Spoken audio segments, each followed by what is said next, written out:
So এই জিকিরটাকে এটা আমাদের এডিকশনে রূপান্তর করা উচিত। বি এডিক্টেড উইথ দ্য যিকরুল্লাহ। সবসময় আপনি পড়ুন লা ইলাহা ইল্লাল্লাহ, সুবহানাল্লাহ। ট্রাফিক জ্যামে আটকে আছেন, পড়ুন আস্তাগফিরুল্লাহ। ড্রাইভিং করছেন, পড়ুন আস্তাগফিরুল্লাহ। মিটিং এ আছেন, ফাঁকে পড়ুন আস্তাগফিরুল্লাহ। অবসর সময় কাটাচ্ছেন, পড়ুন লা হাওলা ওয়ালা কুওয়াতা ইল্লা বিল্লাহ, হাসবুনাল্লাহ। আপনি পড়ুন, আপনি প্রোটেক্টেড থাকবেন এবং প্রতিটি শব্দ উচ্চারণের মধ্য দিয়ে আপনার আমলনামা ভারী হতে থাকবে। আচ্ছা, 5 নম্বর বেনিফিট হচ্ছে আল্লাহ সুবহানাহু ওয়া তাআলা যারা সব সময় আল্লাহকে স্মরণ করে তাদের জন্য ক্ষমা এবং সুবিশাল প্রতিদানের ঘোষণা দিয়েছেন। সূরা আহজাবের 35 নম্বর আয়াতে আল্লাহ তাআলা 10 শ্রেণীর ব্যক্তির ঘোষণা, 10 শ্রেণীর ব্যক্তির নাম উল্লেখ করে তিনি বলেছেন, আ'আদাল্লাহু লাহুম মাগফিরাতাও ওয়া আজরান আযীমা। এই 10 শ্রেণীর লোকের জন্য আল্লাহ তাআলা ক্ষমা এবং সুমহান প্রতিদান তিনি রেখে দিয়েছেন। এই 10 শ্রেণীর ব্যক্তির মধ্যে এক শ্রেণী হচ্ছে আয-যাকিরুনাল্লাহা কাসীরাও ওয়ায-যাকিরাত, যারা সব সময় সর্ব অবস্থায় আল্লাহ তাআলাকে স্মরণ করে, তাদের জন্য আল্লাহ তাআলা ক্ষমা প্রস্তুত করে রেখেছেন। এবার বলেন তো আমাদের ক্ষমার দরকার আছে কিনা? হ্যাঁ, আছে। আমরা সবাই তো ক্ষমার ভিখারি, আল্লাহ তাআলার কাছে ক্ষমা চাই। আমরা সবাই পাপী। কুল্লুকুম খাত্তাউন ওয়া খায়রুল খাত্তাইনা আত-তাওয়াবুন। আমরা সবাই পাপী, আমাদের ক্ষমার প্রয়োজন আছে। তো আমরা যেন বেশি বেশি আল্লাহ তাআলাকে স্মরণ করি, তার জিকির দিয়ে যেন আমাদের জিহ্বাকে সিক্ত রাখি। আচ্ছা, 6 নাম্বার হচ্ছে it saves you from the hell fire. আল্লাহর জিকির জাহান্নামের আগুন থেকে মানুষকে বাঁচায়। রাসূল সাল্লাল্লাহু আলাইহি ওয়াসাল্লাম বলেন, লিকুল্লি শাইইন সিকালা ওয়া সিকালাতুল কুলুবি যিকরুল্লাহ। সবকিছুকে পলিশ করতে হয়, আর অন্তরের পলিশ করার পদ্ধতি হচ্ছে যিকরুল্লাহ, আল্লাহর জিকির। আল্লাহর জিকির ছাড়া কোনো কিছু দিয়ে হৃদয়কে পলিশ করা যায় না। এরপর বিষ্ণু সাল্লাল্লাহু আলাইহি ওয়াসাল্লাম বলেছেন, মা মিন শাইইন আনজা মিন আযাবিল্লাহি মিন যিকরিল্লাহ।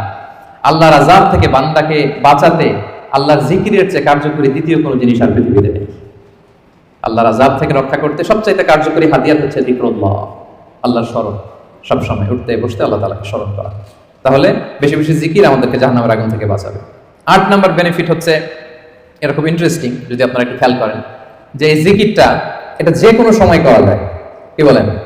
যে কোনো সময় করা যায়, যে কোনো পরিস্থিতিতে করা যায়, ইন এনি সিচুয়েশন, যেখানে থাকেন করা যায়।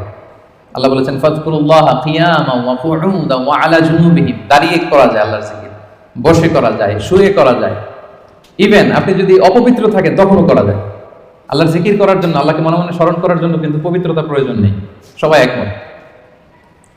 ইভেন আপনি যদি জুনুবি হালাতে থাকেন, মানে আপনার উপর গোসল করা ফরজ, তখনও আপনি আল্লাহর জিকির করতে পারবেন।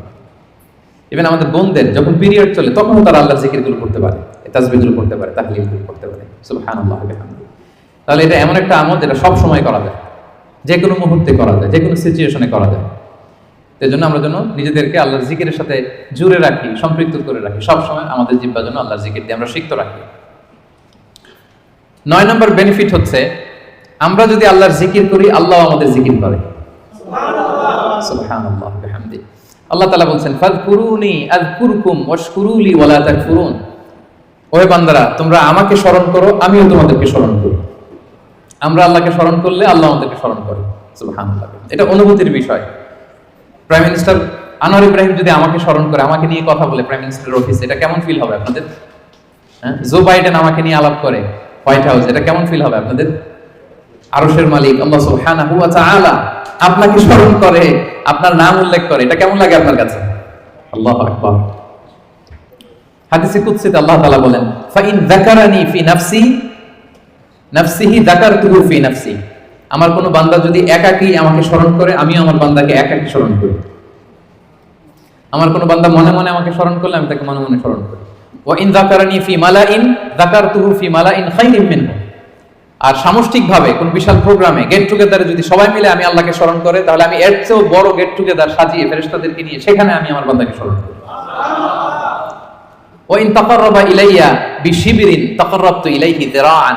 আমার কোনো বান্দা যদি আমার দিকে এক বিঘত অ্যাডভান্স হতে চায়, অগ্রসর হতে চায়, আমি আমার বান্দার দিকে 1 হাত অগ্রসর হই। ওয়া ইন তাকাররাবা ইলাইয়া যিরাআন তাকাররাবতু ইলাইহি বা'আন। আমার কোনো বান্দা যদি আমার দিকে 1 হাত আসতে চায়, আমি আমার বান্দার দিকে 2 হাত এগিয়ে যাই। ওয়া ইন আতানি ইয়ামশি আতাইতুহু হারওয়ালা। আমার কোনো বান্দা যদি আমার দিকে হেঁটে হেঁটে আসতে চায়, আমি আমার বান্দার সাক্ষাতে উদ্গ্রীব হয়ে তার দিকে দৌড়ে দৌড়ে যাই। ফাযকুরুনি আযকুরকুম ওয়াশকুরুলি ওয়া লা তাকফুরুন। আমাকে স্মরণ করো তো আমিও তোমাদের স্মরণ করব। আল্লাহু আকবার। তাহলে জিকিরের 9 নম্বর বেনিফিট হচ্ছে, আমরা আল্লাহকে স্মরণ করলে আল্লাহ কি করে? আমাদেরকে স্মরণ করে।